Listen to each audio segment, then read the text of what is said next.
વાલા મિત્ર, પ્રભુ ઈસુ ખ્રિસ્તના પવિત્ર નામમાં હું આપને અને આપના પરિવારને કુશળતા પાઠવું છું. મારા અંતરની આપના માટે અને આપના પરિવાર માટે ઈશ્વર પિતાને એ જ પ્રાર્થના છે કે સદા સર્વદા ઈશ્વર પિતા તમને પોતાની આંખોની કીકીની પેઠે, પોતાની પાંખોની છાયા તળે સંભાળી બચાવી રાખે.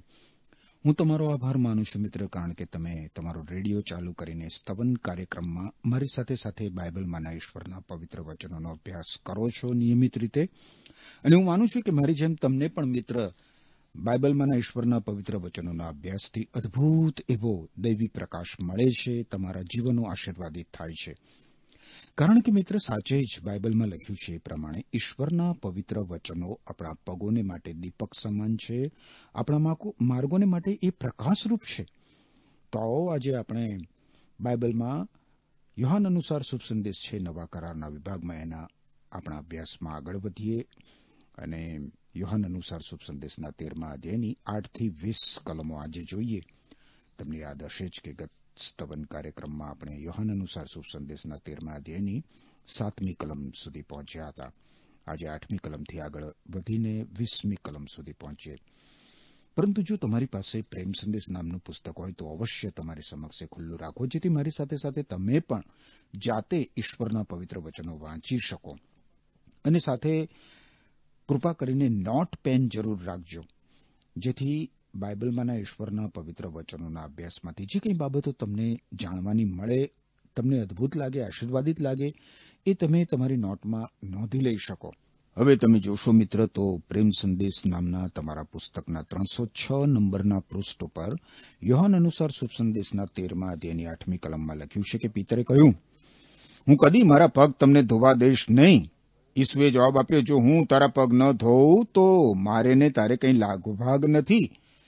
પાસખા પર્વના સમયમાં પ્રભુ ઈસુ ખ્રિસ્ત પોતાના શિષ્યોની સાથે ભોજન કરવા બેઠા છે અને ભોજન ઉપરથી ઊભા થઈને એ પોતાના શિષ્યોના પગ ધોવા જાય છે. ત્યારે 8મી કલમમાં પિતર કહે છે કે પ્રભુ, હું કદી મારા પગ તમને ધોવા દઈશ નહીં. અને લખ્યું છે કે ઈસુએ જવાબ આપ્યો, જો હું તારા પગ ન ધોઉં તો મારે ને તારે કંઈ લાગભાગ નથી. પ્રભુ ઈસુ ખ્રિસ્તનો સૌથી ઉતાવળિયો શિષ્ય એ પિતર બોલી ઉઠે છે કે પ્રભુ, હું કદી મારા પગ તમને ધોવા નહીં દઉં. આ બળભળિયો અને નિખાલસ હૃદયનો પિતર ઘણી બધી વાર પોતે શું બોલે છે, શું કરે છે એ પણ સમજતો નથી અને સર્વ વાતે પહેલ કરે છે. પરંતુ પ્રભુ ઈસુ પિતરને શું કહે છે? કહે છે કે જો હું તારા પગ ના ધોઉં તો મારે અને તારે કંઈ લાગભાગ નથી. આ દ્વારા પ્રભુ ઈસુ ખ્રિસ્ત શું કહેવા માંગે છે? ઈસુ ખ્રિસ્ત કહે છે કે પગ ધોયા વગર તેમની સાથે સંગત શક્ય બને એમ નથી. હવે તમે જાણો છો ને મિત્ર કે આ યહૂદીઓનું પાસખા પર્વ હતું. માર્મિક રીતે પ્રભુ ઈસુ ખ્રિસ્તના મૃત્યુ તરફ આંગળી ચીંધતું એવું પાસખા પર્વ. અને ઈસુ ખ્રિસ્ત પાસખા પર્વના ભોજન ઉપરથી ઊભા થઈને શિષ્યોના પગ ધોવા લાગ્યા. પાસખા પર્વના ભોજન ઉપરથી ઊભા થવાની ઈસુ ખ્રિસ્તની ક્રિયા ઈસુ ખ્રિસ્તનું પુનરુત્થાન અને સ્વર્ગારોહણ સૂચવે છે મિત્ર. પ્રભુ ઈસુ ખ્રિસ્ત પોતાના શિષ્ય પિતરને કહે છે કે જો તું મને તારા પગ ધોવા દેતો નથી તો મારી સાથે તારે કોઈ જ સંગત નથી. ઈશ્વર પિતા સાથે તારે કોઈ સંગત નથી, સેવામાં સંગત નથી, અને આમ તું મારી સાથે રહી શકતો નથી. એટલે પિતરના પગ ધોવાય એ બહુ જ આવશ્યક હતું, કારણ કે દુનિયામાં એ હતો અને એના પગ ગંદા થવાના હતા અને થતા હતા. આજે પણ મિત્ર, આપણા માટે પણ પગ ધોવાય એ બહુ જ મહત્વનું છે. પણ આજે ઈસુ ખ્રિસ્ત આપણા પગ કેવી રીતે ધોવે છે? જુવાન માણસ પોતાનો જીવનક્રમ કેવી રીતે શુદ્ધ રાખી શકે? એનો ઉત્તર બાઇબલમાં ગીતશાસ્ત્રના પુસ્તકના 119મા અધ્યાયની 9મી કલમમાં આપવામાં આવ્યો છે કે હે ઈશ્વર, તમારા વચન પ્રમાણે એને વિશે સાવધ રહેવાથી. અને ગીતશાસ્ત્રના પુસ્તકના 119મા અધ્યાયની 11મી કલમમાં કહેવામાં આવ્યું છે કે હે ઈશ્વર, હું તમારી વિરુદ્ધ પાપ ન કરું માટે મેં તમારું વચન મારા હૃદયમાં રાખી મૂક્યું છે. એટલે મિત્ર, બાઇબલમાંના ઈશ્વરના જીવંત અને પવિત્ર વચનો આપણને શુદ્ધ જીવન જીવવામાં, ઈશ્વર પરાયણ જીવન જીવવામાં માર્ગદર્શકરૂપ છે. એ સિવાય તો પવિત્ર જીવન, ઈશ્વરની પ્રસન્નતા પ્રમાણેનું જીવન જીવવું શક્ય જ નથી. 9મી કલમ જોઈશું. સિમોન પિતરે આપ્યો, તો પ્રભુ, ફક્ત મારા પગ જ નહીં, મારા હાથ અને માથું પણ ધુવો. જ્યારે પ્રભુ ઈસુ ખ્રિસ્ત પિતરના પગ ધોવા માટે એની પાસે ગયા ત્યારે પિતર એનો વિરોધ કરે છે. અને એટલે પ્રભુ ઈસુ ખ્રિસ્ત તેને કહે છે કે જો તું મને તારા પગ ધોવા દેતો નથી તો મારી સાથે તારે કોઈ જ લેવા દેવા નથી. અને એટલે તરત જ આ પિતર કહે છે, તો પ્રભુ મારા હાથ અને મારું માથું પણ ધોઈ નાખો. આ પિતર શરીરે ભારે ખમ હતો, ઉંમરમાં પણ મોટો હતો અને ઉત્સાહમાં પણ મોખરે હતો. પિતરનું વ્યક્તિત્વ વૈવિધ્યથી ભરપૂર અને બહુ જ નિખાલસ લાગે છે. પિતરે જયારે જાણ્યું કે પગ ધોયા વગર પ્રભુ ઈસુ સાથેની સંગત તૂટી જાય એમ છે, ત્યારે એ માત્ર પગ જ નહીં પણ હાથ અને માથું પણ ધોવા માટે વિનંતી કરે છે. એ તો ઈસુ ખ્રિસ્તની સંગતમાં ગળા ડૂબ રહેવા માંગે છે. અને જયારે પિતરે પ્રભુ ઈસુને કહ્યું કે મારું માથું ને મારા હાથ ને મારા પગ બધું ધોઈ નાખો, ત્યારે ઈસુ ખ્રિસ્ત એને કેવો ઉત્તર આપે છે? જુઓ 10મી કલમ. ઈસુએ કહ્યું, જેણે સ્નાન કર્યું છે તેના પગ સિવાય બીજું કંઈ ધોવાની જરૂર નથી, કારણ તે શુદ્ધ છે. તમે શુદ્ધ છો, પરંતુ બધા નહીં. ઈસુ ખ્રિસ્ત કહે છે કે જેણે સ્નાન કર્યું છે એના પગ સિવાય બીજું કંઈ ધોવાની જરૂર નથી. ઈસુ ખ્રિસ્ત પણ આપણને આ બાબત દ્વારા આત્મિક બોધપાઠ શીખવી રહ્યા છે. મિત્ર, જ્યારે કોઈ પણ વ્યક્તિ ઈસુ ખ્રિસ્ત પર વિશ્વાસ મૂકે છે, ઈસુ ખ્રિસ્તને પોતાના એકમાત્ર મુક્તિદાતા અને ઉદ્ધારકર્તા તરીકે સ્વીકારે છે, ત્યારે પ્રભુ ઈસુ ખ્રિસ્તના રક્ત દ્વારા એ વ્યક્તિ શુદ્ધ થઈ જાય છે, એના પાપો માફ થાય છે. એનો અર્થ એ થયો કે એણે સ્નાન કર્યું છે. હવે આ સ્નાન એ કંઈ દૈહિક સ્નાન નથી, શારીરિક સ્નાન નથી, એ તો આત્મિક સ્નાન છે. એવી વ્યક્તિના જીવનનું પરિવર્તન થયું છે, એનો નવો જન્મ થયો છે. ઈશ્વરે એના સર્વ પાપો માફ કર્યા છે અને હવે આ વ્યક્તિ એક નવસર્જન બની ગઈ છે. પણ હવે શું થાય છે? ધ્યાનથી સાંભળો. નવો જન્મ પામ્યા પછી જેમ જેમ મિત્ર આપણે આ દુનિયામાં જીવીએ છીએ, આગળ વધીએ છીએ, ચાલીએ છીએ, તેમ તેમ જાણતા કે અજાણતા આપણે આત્મિક રીતે ગંદા થઈએ છીએ. આપણે ઈશ્વરને આધીન રહેતા નથી. ઈશ્વરના વચન પ્રમાણે નહીં, પણ ઘણી બધી વાર દુનિયાના ધારાધોરણો પ્રમાણે આપણે જીવવાનો પ્રયત્ન કર્યા કરીએ છીએ. સ્વાભાવિક રીતે જ પાપ આપણામાં પ્રવેશી જાય છે અને એમ આપણે અશુદ્ધ થઈએ છીએ. એવી એક પણ વ્યક્તિ નથી મિત્ર કે જે સહેજ પણ ગંદી થતી ના હોય. ઈસુ ખ્રિસ્ત ઉપર વિશ્વાસ કર્યા બાદ પણ વચન, વાણી, વર્તનમાં પણ એ પાપ કરી બેસે છે. એના પાપોની એને માફી મળી છે, એણે નવો જન્મનો અનુભવ કર્યો છે, તો પણ. તો પછી હવે શું કરવું? શું પાપમાં જ પડ્યા રહેવું? શું હવે વધારે ગંદા જ થયા કરવું? જો આપણે પાપમાં રહેવાનું, પાપમાં પડ્યા જ રહેવાનું ચાલુ રાખીએ, તો મિત્ર આપણને ઈશ્વરની સાથે કોઈ જ સંગત નથી.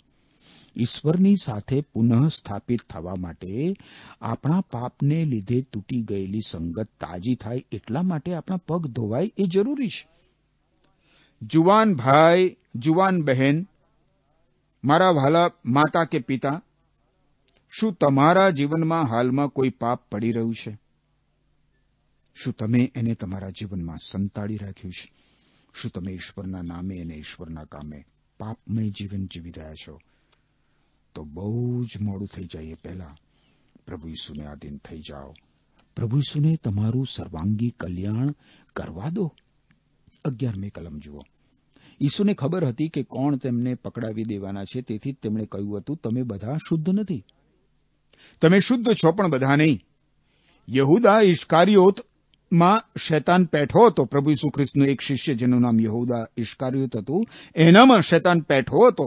એણે જાણી જોઈને ચોરીનું, કપટનું અને પ્રભુ ઈસુ ખ્રિસ્તને વેચી કાઢવાનું કાવતરું ઘડ્યું હતું.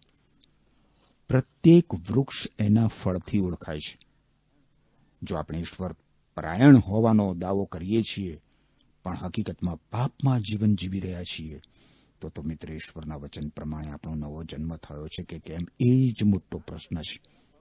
જેણે સ્નાન કર્યું છે તેના પગ ધોવાની જરૂર છે, પણ જેણે સ્નાન જ કર્યું નથી, એના પગ ગંદા છે, એની પણ એને પડી નથી. એ તો સતત પાપમય જીવન જીવીને પોતાને કાયમને માટે ઈશ્વરથી દૂર જ રાખે છે. 12 થી 17 કલમો આગળ આપણે હવે જોઈએ. બધાના પગ ધોયા પછી પોતાનો જબ્બો પહેરીને ઈસુ પોતાને સ્થાને જઈને બેઠા અને પૂછ્યું, મેં તમને શું કર્યું તેની સમજ પડી? તમે મને ગુરુ અને પ્રભુ કહો છો, અને તે યોગ્ય જ છે, કારણ કે હું એ જ છું. હું તમારો પ્રભુ અને ગુરુ હોવા છતાં પણ મેં તમારા પગ ધોયા છે, તો પછી તમારે પણ એકબીજાના પગ ધોવા જોઈએ. મેં તમને નમૂનો આપ્યો છે, જેથી તમારા માટે મેં જે કર્યું તે તમે પણ કરો.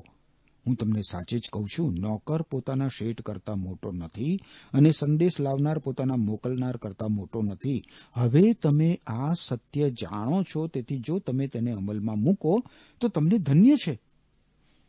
જો તમે મિત્ર આનંદિત સુખી જીવન જીવવા માંગો છો તો પ્રભુ ઈસુ ખ્રિસ્ત સમક્ષ તમારા પાપ કબૂલ કરો. મિત્ર, પાપ માણસની વાસ્તવિક સમસ્યા છે.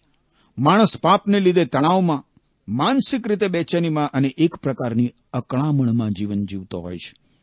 શક્ય છે મિત્ર કે તમે બાઇબલ વિશે જાણો છો, બાઇબલમાંના સિદ્ધાંતો પણ જાણો છો, પણ તમે એ પ્રમાણે ચાલી શકતા નથી. એનું કારણ એ છે કે તમે ઈશ્વર સમક્ષ તમારા પાપ કબૂલ કરતા નથી. તમે હવે તો પાપ સાથે જીવવા ટેવાઈ ગયા છો. પાપની દુર્ગંધ તમારા કોઠે પડી ગઈ છે અને પરિણામે તમે સાચા ઈશ્વરનું સાચી રીતે ભજન નથી કરી શકતા.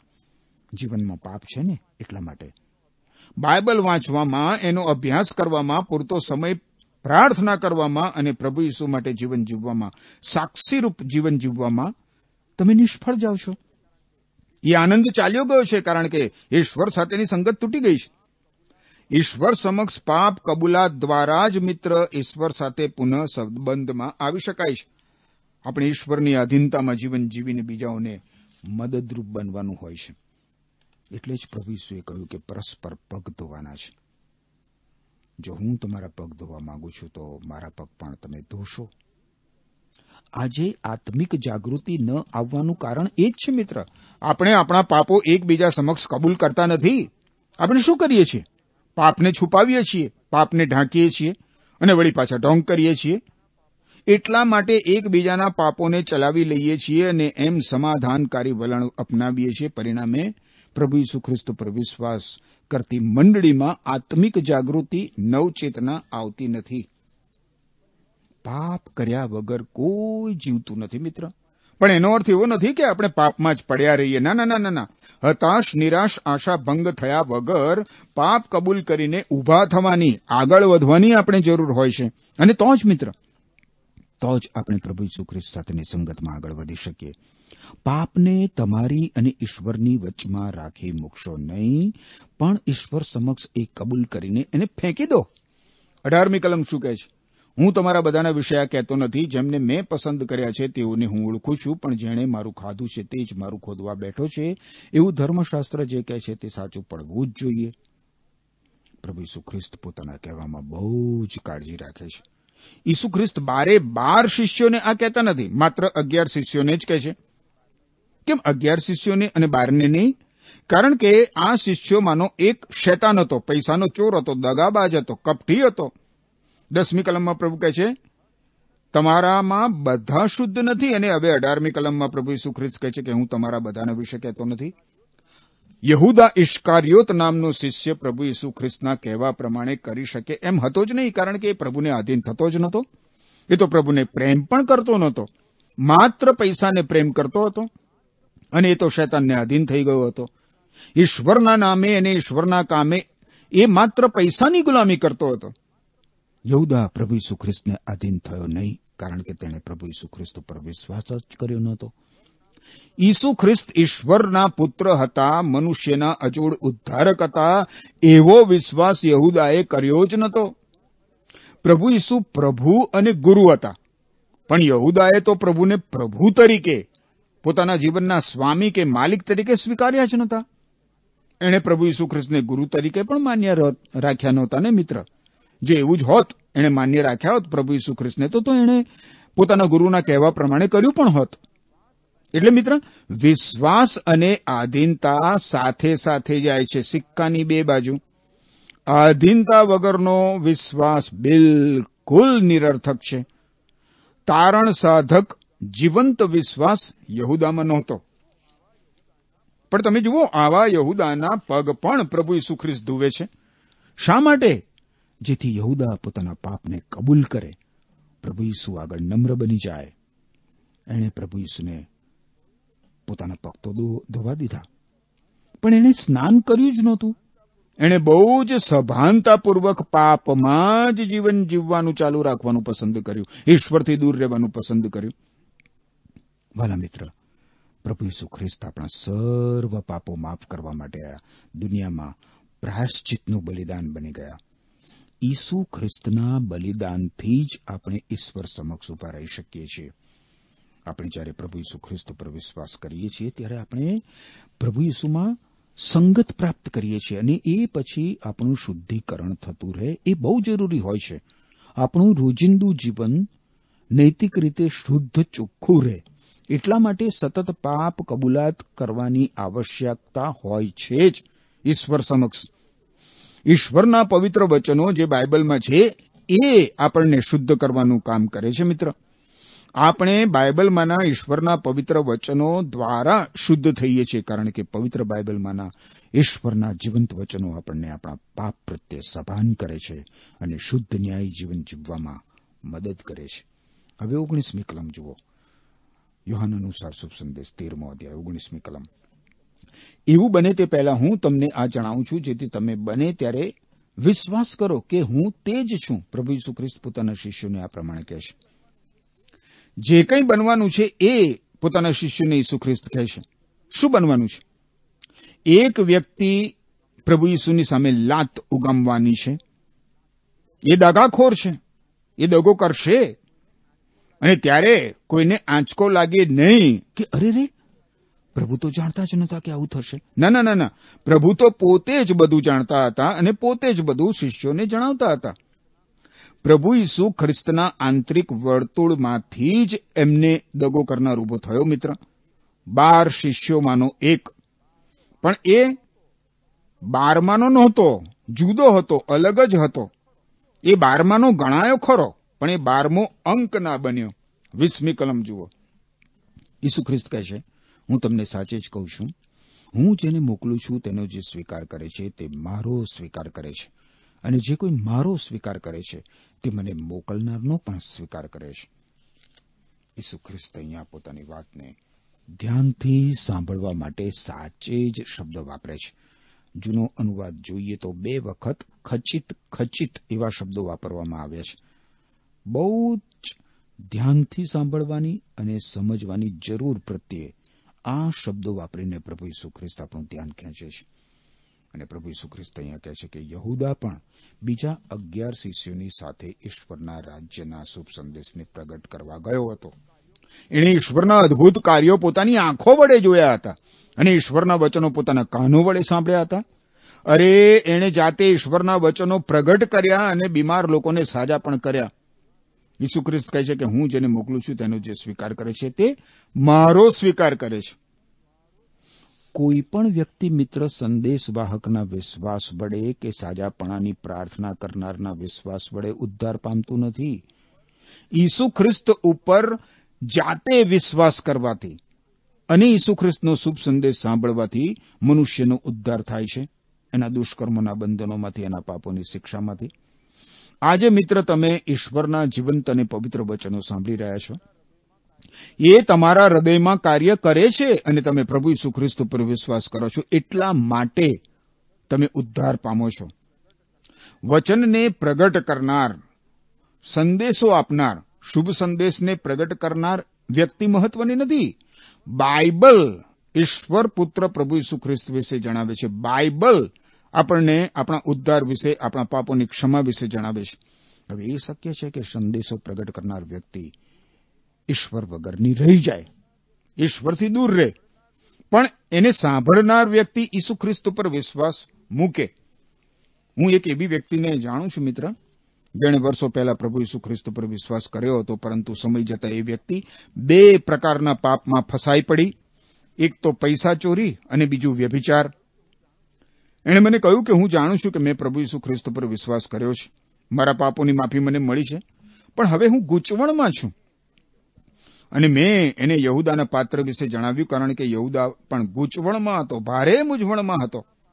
એણે પોતાના પાપને છોડ્યું નહીં અને એણે મુક્તિદાતા પ્રભુ ઈસુ ખ્રિસ્તનો ત્યાગ કરી દીધો. હવે સમય જતા પેલી વ્યક્તિ એ પણ પ્રભુ ઈસુ ખ્રિસ્તનો ત્યાગ કરી બેઠી. આજે એની સ્થિતિ આપણને રડવું આવે ને એટલી દયાજનક છે. પણ હજુ પણ ઈશ્વરને એ જો આધીન થઈ જાય, પોતાના પાપોનો પશ્ચાતાપ કરે, તો ઈશ્વર એનું પરિવર્તન કરવા, એને ક્ષમા કરવા તૈયાર છે, એવું હું ખાતરીપૂર્વક માનું છું, ઈશ્વરના પવિત્ર વચનોના આધારે. પણ એ વ્યક્તિ તો ઈશ્વરથી દૂર છે, બહુ જ દયાજનક સ્થિતિમાં જીવન જીવે છે. વાલા મિત્ર, સ્વર્ગીય આશીર્વાદો, સ્વર્ગીય વાનાઓનો અનુભવ કરનાર વ્યક્તિ પણ જો પાપ કરવાનું ધારે ને તો એ પાપ કરી બેસે છે. યહૂદા એવું જ પાત્ર છે જેણે પ્રભુના નામે અને પ્રભુના કામે શૈતાનની ભક્તિ કરી. પ્રભુ ઈસુ આપણને આમાંથી બચાવે છે જો આપણે પિતરની જેમ પ્રભુ ઈસુને વળગી પડીએ તો. તમારા માટે મિત્ર, મારા હૃદયની એ જ પ્રાર્થના છે કે જો હજી પણ તમે પ્રભુથી દૂર છો તો આજે જ ઈસુ ખ્રિસ્તને દોડી જઈને વળગી પડો. ઈસુ ખ્રિસ્તને તમારા વ્યક્તિગત મુક્તિદાતા તરીકે સ્વીકારી લો. પ્રાર્થના કરીએ. ઓ પવિત્ર પ્રભુ ઈસુ ખ્રિસ્ત, તમે તમારી સ્તુતિ કરીએ છીએ, તમારો આભાર માનીએ છીએ. પાપમાં પતિત થયેલી વ્યક્તિના પગ પણ તમે જાતે ધુઓ છો. કેટલા બધા પવિત્ર, કેટલા બધા ગૌરવી ઈશ્વર, અને તમે પાપી મનુષ્યના પગ ધુઓ છો. પાપી મનુષ્યના આખા જીવનને તમે ધુઓ છો તમારા પવિત્ર રક્તથી. અને પ્રભુ તેને તેના પાપોની ક્ષમા આપો છો. એના જીવનમાંથી પાપોના ડાઘ તમે ધોઈ નાખો છો. તમારા પવિત્ર વહેવડાવેલા રક્ત માટે તમારી સ્તુતિ કરીએ છીએ, તમારો આભાર માનીએ છીએ પ્રભુ ઈસુ.